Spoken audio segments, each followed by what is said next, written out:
Hello everyone, and welcome to an episode of The Instant Camera Guy Provides Customer Support. Much like a video that I did for Linus a few weeks ago, where he was having a very small focusing issue with his SX-70 Sonar, this video comes courtesy of one of my clients, Bimikawe, who lives in Canada. And their camera that I restored for them has recently developed what they describe as a click in the focusing assembly. So, effectively what's happening is when they are moving their wheel, they can hear a little click right at the ends, so towards infinity and apparently towards the closest focusing distance. So what I wanted to do today is show you guys how to check the focus assembly, because effectively it's a job that can generally be done, especially on a camera that I've refurbished, it can generally be done without taking the camera apart. Now, I say on a camera that I refurbished because there are some slight differences between the Model 1, Model 2, and the Alpha cameras. Effectively, this advice goes for any camera that does not have the autofocus assembly. There are some small variations. Effectively, if your shutter assembly is made of plastic, see how this part where my finger is pointing to is made of black plastic? If your camera is made of black plastic here, then generally you will be able to take the front shutter housing off without removing any screws.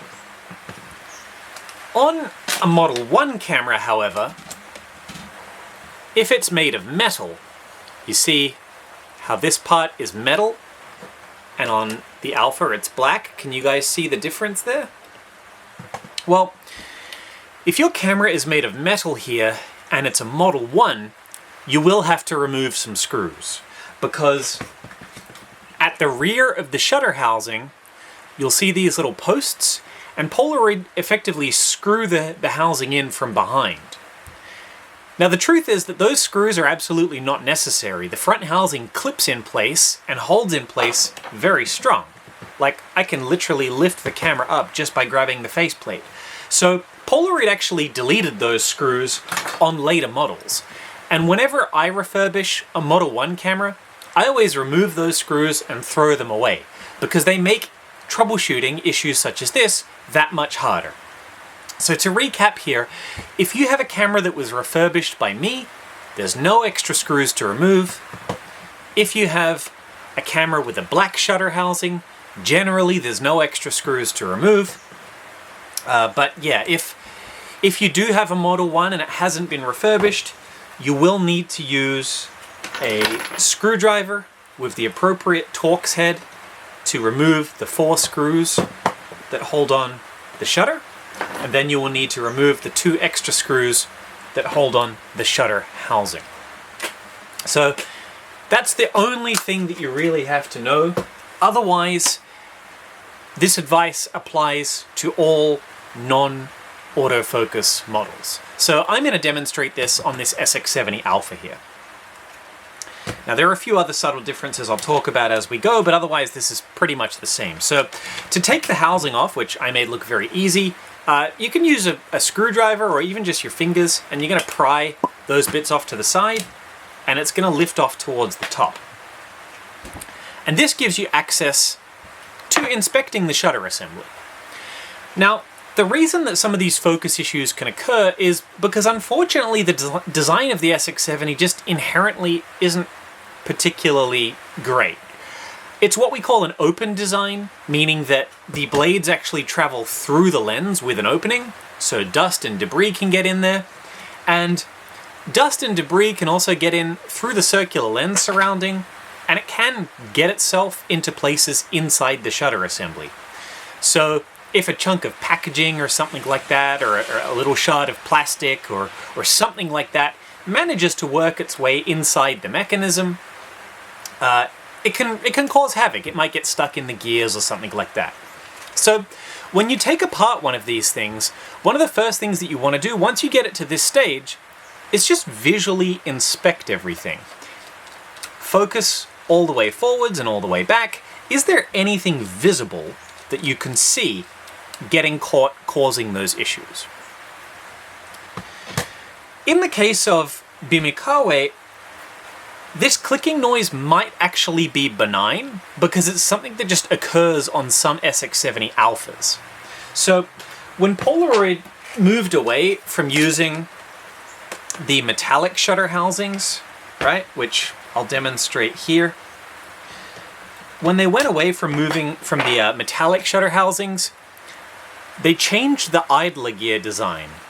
So most of the time, the idler gear on a metal housing, there are some exceptions to this, but most of the time, that idler gear is fixed. By the time the Alpha rolled around, they made that idler gear spring-loaded, so you can actually push it downwards.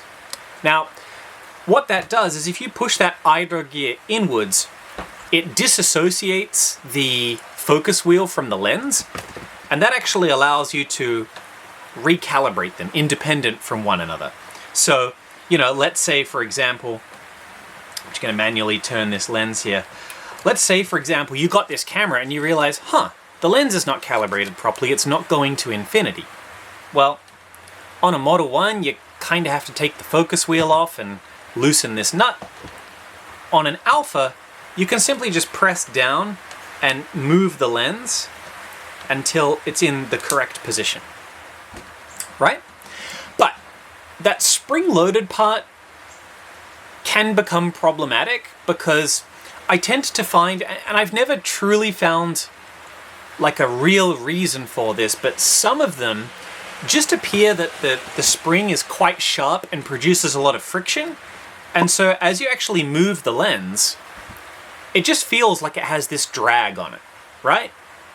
And there's not really anything that I've found in 13 years that can fix that, other than swapping the entire shutter housing over. So on those particular cameras, you just kind of have to live with that, because it's just simply a byproduct of Polaroid making decisions to cost reduce parts and make things out of plastic and make things spring-loaded. It's just simply a byproduct of Polaroid's design that sometimes Alpha cameras in particular just get stiff and that idler gear becomes difficult to focus.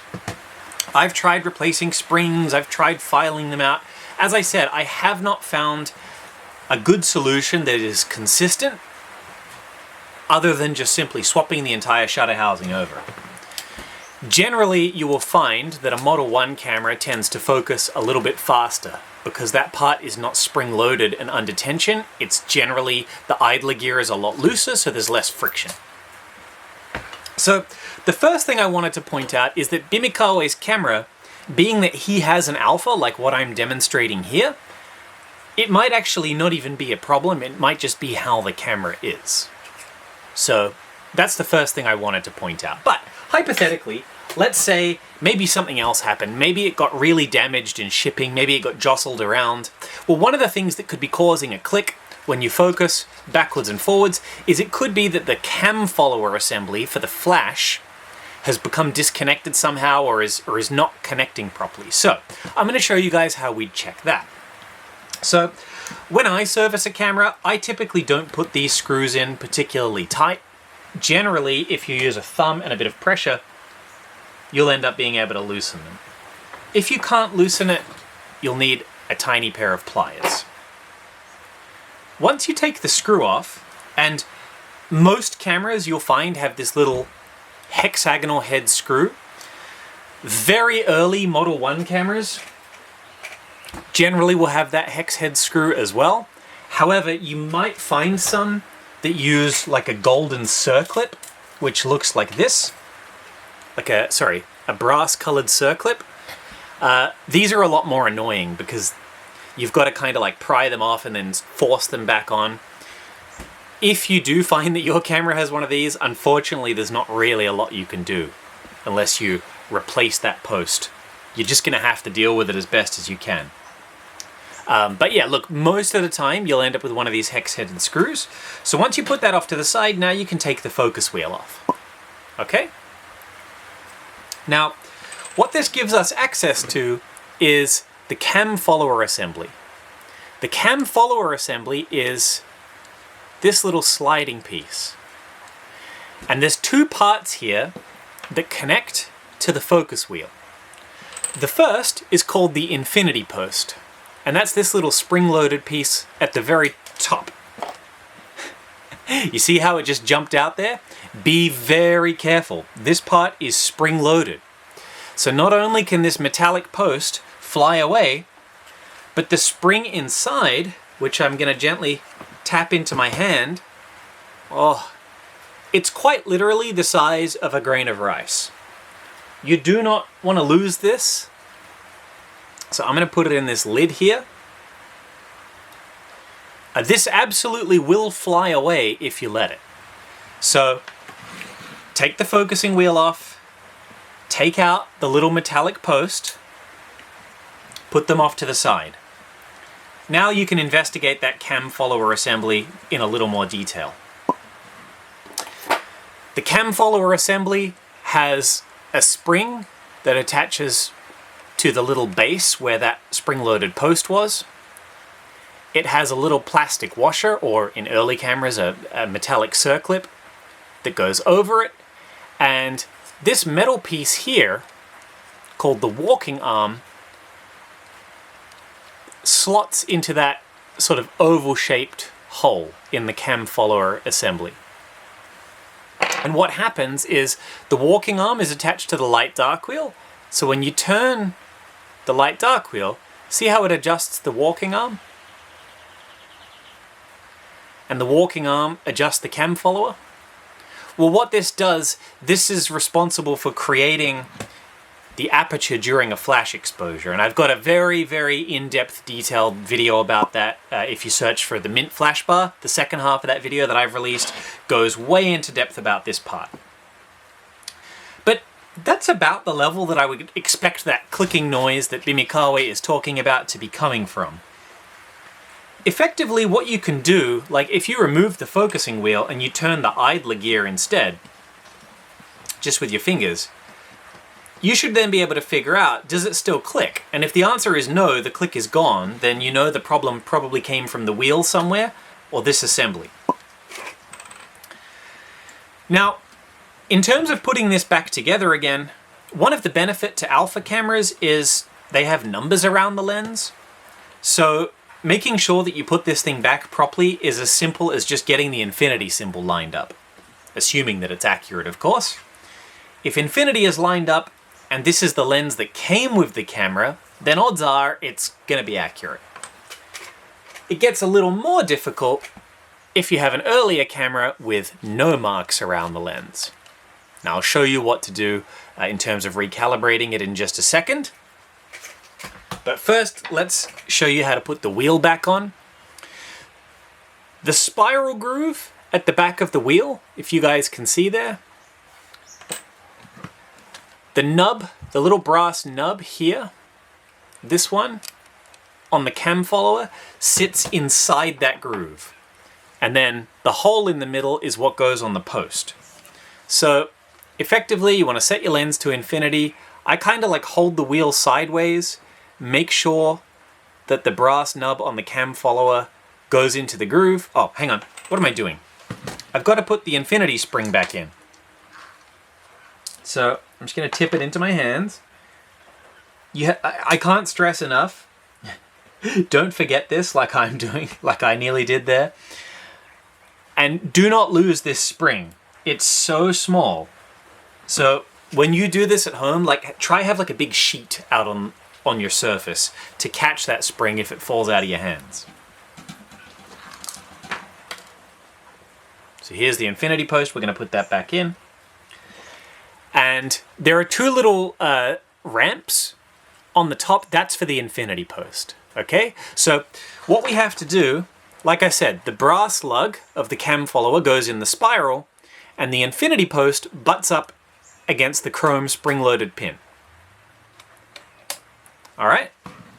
Now what I like to do is just using my finger to hold the wheel down. I want to rotate that back and forth. And you see how we're not quite lined up? Well, on an alpha, as I said, because that part's spring-loaded, it doesn't really matter. We could adjust that later.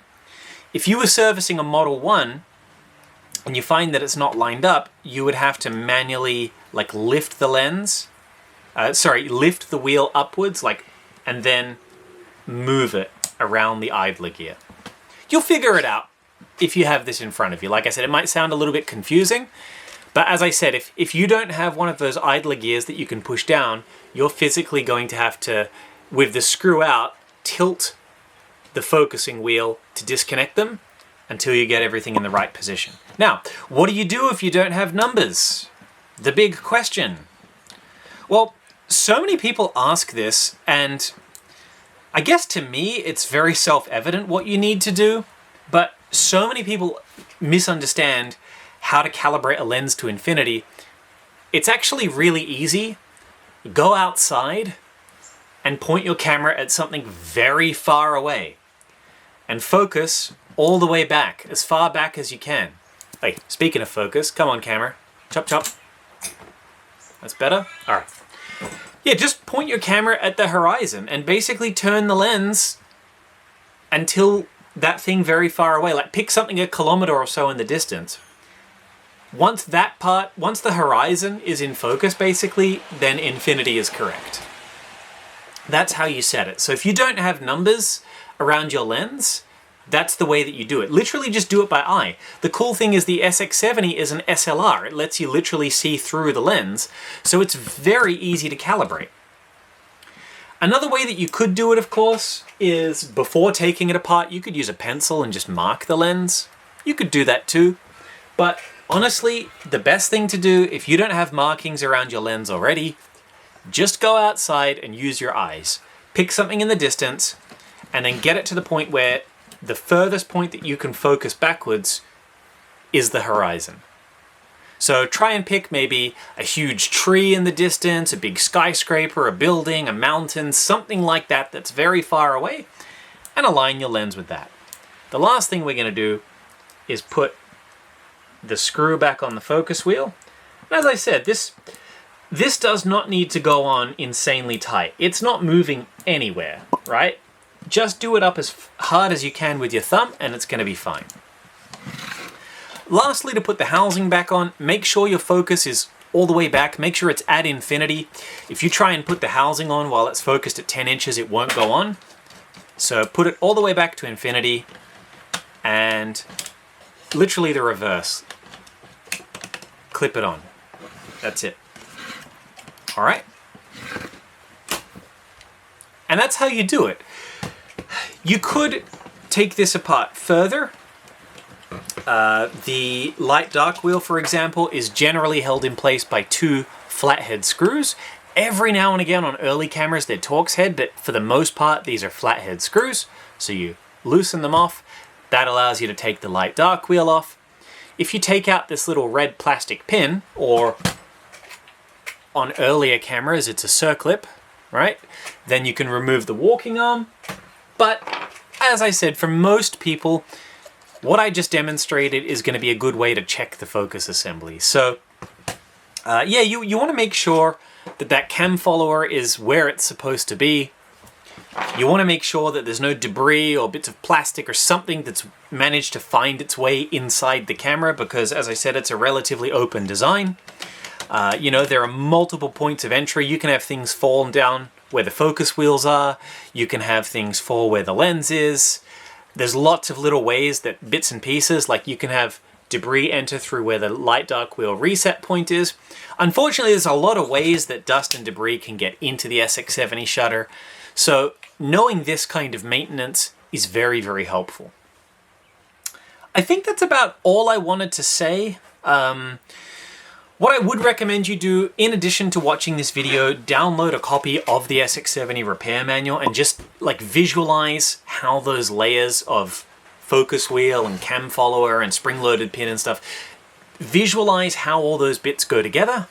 And of course, if you're not comfortable doing any of this, leave it to the professional. But I do believe in not completely gatekeeping the SX-70 repair community. And I also do believe in the right to repair. And that means that if a client believes that they possess skills sufficient enough to do at least relatively simple jobs, such as this, then I'm happy to, show you guys what you need to do, especially if the fix is relatively small. Because sometimes things happen. I have clients drop their cameras. I have, every now and again, the post office might shake things up and temporarily cause something to become disconnected. These cameras are 50 years old after all, so learning a little bit of basic maintenance I think is a good idea. And then the last thing that I wanted to add is please don't use this video on its own as a guide to repairing a camera. There is much more that needs to be done in an overhaul than just simply that. So if you have an old camera from 1974 and you believe the only issue is fixing the focus, no, please go and overhaul the rest of the camera preemptively too, like I do. And I've got lots of videos on how to do that, and they'll be linked in the description below. Thank you for watching Bimikawe. As I said, I hope, well, first of all, I hope that's how you pronounce your name. I've only ever seen it written down, so I can only assume that that's how it's pronounced. So my apologies if I butchered that. I hope that fixes your problem. As I said, your camera, it might not even be a problem. Sometimes those wheels are just a bit stiff. A good example is my personal Open SX-70 camera. That one is exactly the same, and there's really nothing I can do about it. That's just part of the joy of owning an SX-70 Alpha. You can blame Polaroid's design changes. As always, if you like my videos or you find this kind of stuff helpful, please feel free to donate, leave a comment, like, subscribe, or simply send me something in to repair. This is my full-time job. This is how I earn a living and pay the bills, and every cent helps. Hope you all have a wonderful day, and I will see you next time.